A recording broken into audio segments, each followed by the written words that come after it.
LeBron James woke up at 3:14 a.m. to get some water when he heard it, a voice coming from Bronny's room. At first he thought his son was on the phone, but as he got closer, he realized Bronny was talking to himself, and what he was saying made LeBron freeze in the hallway, his hand hovering over the doorknob, afraid to breathe. "I'm sorry, Dad. I'm so sorry I'm not good enough." LeBron's heart stopped. Through the crack in the door, he could see Bronny sitting on the edge of his bed in the darkness, still fully dressed in his practice gear at 3 a.m. His head was in his hands, and he was rocking back and forth slowly. "I try so hard every day. I promise I'm trying. But I'll never be you. I'll never be LeBron James." LeBron wanted to burst through the door, to tell his son he was wrong, that he was enough.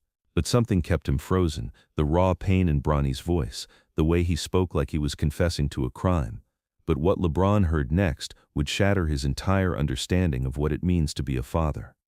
Bronny stood up and walked to his mirror. LeBron watched through the crack as his 19-year-old son stared at his own reflection with something that looked like hatred.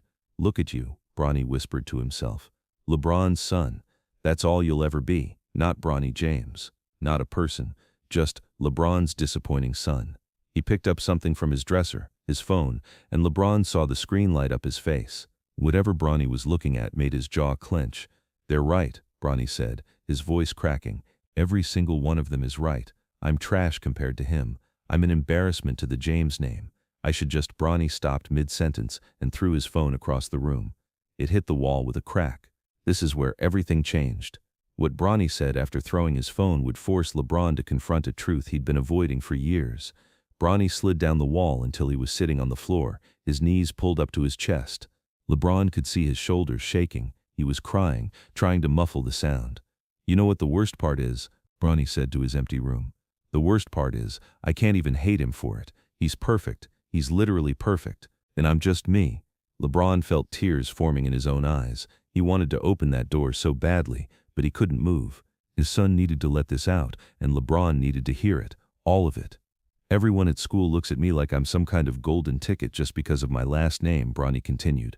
"But they don't see me. Nobody sees me. They see his genetics, his legacy, his potential. And when I don't live up to it, when I miss a shot or lose a game, it's not Bronny who failed. It's LeBron's son who failed." Bronny laughed, but it was a bitter, broken sound. "You haven't seen the biggest shock yet." Bronny's next confession revealed something that had been destroying him in secret. "I've been having these dreams," Bronny said quietly, almost afraid to admit it.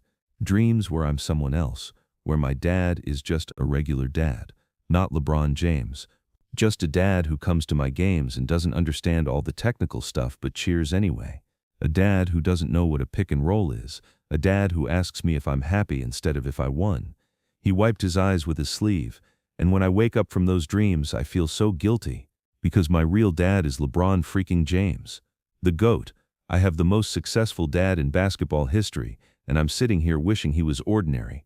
What kind of ungrateful piece of—" Bronny cut himself off, shaking his head. "Mom knows. I told her a few months ago. She cried. She said she'd talk to you, but I begged her not to. Because what am I supposed to say? Hey Dad, your success is ruining my life. How selfish does that sound? Hold up, don't miss this detail. What Bronny revealed about his relationship with basketball would expose the family's biggest secret." Bronny stood up and walked to his closet. He pulled out a basketball and held it like it weighed 1,000 pounds.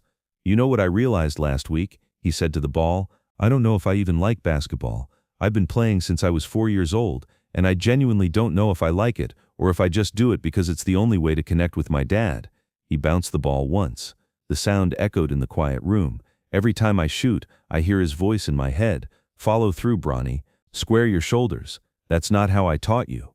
Every time I dribble, I'm comparing myself to him. Every time I step on a court, I'm not playing basketball. I'm trying to be a shadow of LeBron James, and I'm failing." Bronny set the ball down and looked at a poster on his wall. Ironically, a poster of LeBron dunking. "You want to know the truth, Dad?" Bronny said, talking to the poster. "The truth is sometimes I hope you retire so the pressure goes away. And then I hate myself for thinking that because you love the game, and who am I to want you to stop doing what you love? What you're seeing now is nothing." Bronny's breakdown was about to reveal the real reason he came home at 3 a.m. "Coach pulled me aside after practice today," Bronny said, his voice dropping to barely a whisper. "He said scouts are coming to the next game. Said this is my shot to prove I'm more than just a name. And you know what I did? I had a panic attack in my car for an hour. That's why I'm not asleep. That's why I'm still in my practice gear. I've been sitting in the driveway since 10 p.m. because I couldn't bring myself to come inside and face everyone. Bronny walked to his window and stared out at the night. I'm not built for this, Dad. I'm not mentally strong like you. When you get criticized, you turn it into fuel. When I get criticized, I break. There are nights I can't eat. Mornings I can't get out of bed. And I know that makes me weak. I know you'd never let pressure beat you like this. He pressed his forehead against the glass. You won't believe this. But Bronny wasn't done, and his final words would force LeBron to make an impossible choice. I've been thinking about quitting, Bronny admitted, his voice shaking. Not just basketball, everything.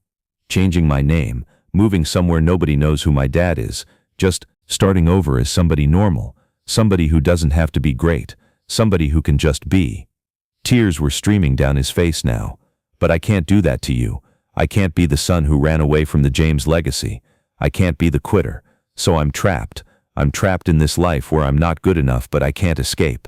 And the worst part, the absolute worst part, Bronny turned away from the window, looking directly at the door, directly at where LeBron was standing on the other side, though he didn't know his father was there.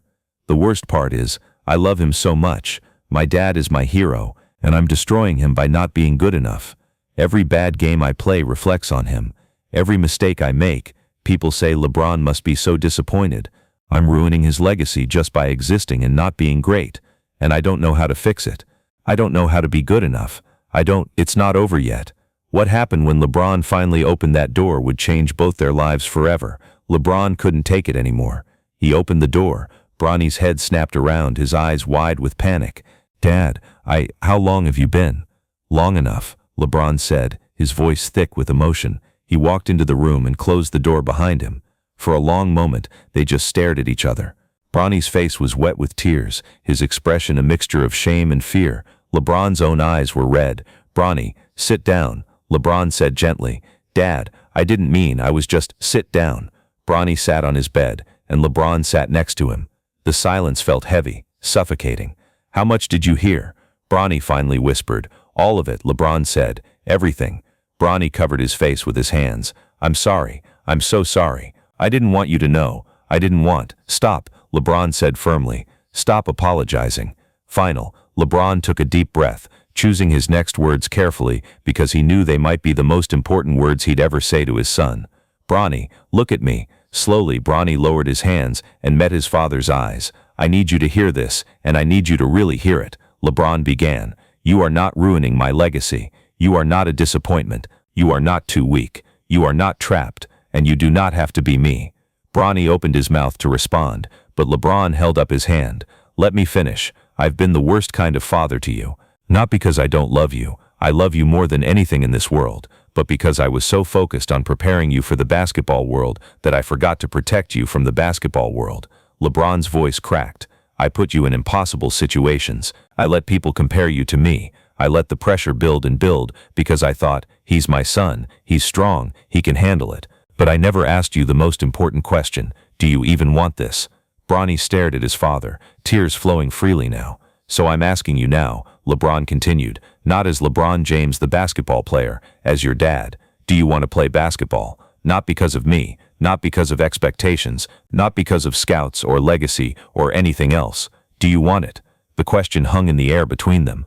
I don't know, Bronny admitted, his voice small. I've never let myself think about what I want. It's always been about what I should want. Then we're going to figure that out, LeBron said firmly. And until you know what you want, here's what's going to happen. You're taking a break. Bronny's eyes widened. Dad, I can't just. Yes, you can.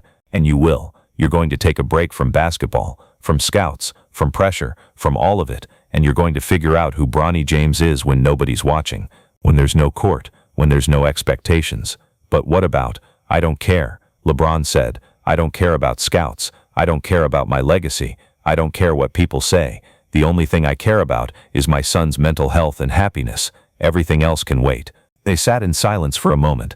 Then LeBron pulled Bronny into a hug. His son collapsed into his arms, sobbing like he hadn't cried in years. I'm sorry I made you feel like you had to be perfect, LeBron whispered. I'm sorry I didn't see how much you were hurting. and I'm sorry that being my son has been a burden instead of a blessing.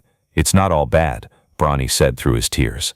You're still my hero, Dad. You're still the best father I could ask for. Then let me be a better one, LeBron said. Let me be the dad who asks if you're happy instead of if you won. Let me be the dad from your dreams, the one who doesn't know what a pick and roll is, and just cheers anyway. Bronny laughed through his tears. You'll always know what a pick and roll is. Then I'll pretend I don't. LeBron smiled. For you, I'll pretend to be ordinary. They stayed like that for a long time, father and son, just holding each other in the quiet of 3 a.m. 3 days later, LeBron held a press conference that shocked the sports world. He announced that Bronny was taking an indefinite break from basketball to focus on his mental health and discover his own path.